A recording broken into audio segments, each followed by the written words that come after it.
ঢুলু ঢুলু মেজাজটা কেমন হবে, গলায় একটু ঢালো বুঝবে তবে।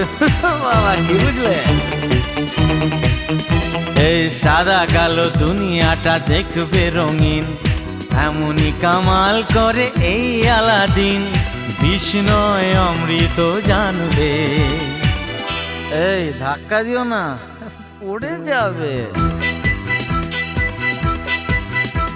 এই আজ আমি মাল ছাড়া কারণ নয়, এইটুকু কে কি নেশা হয়।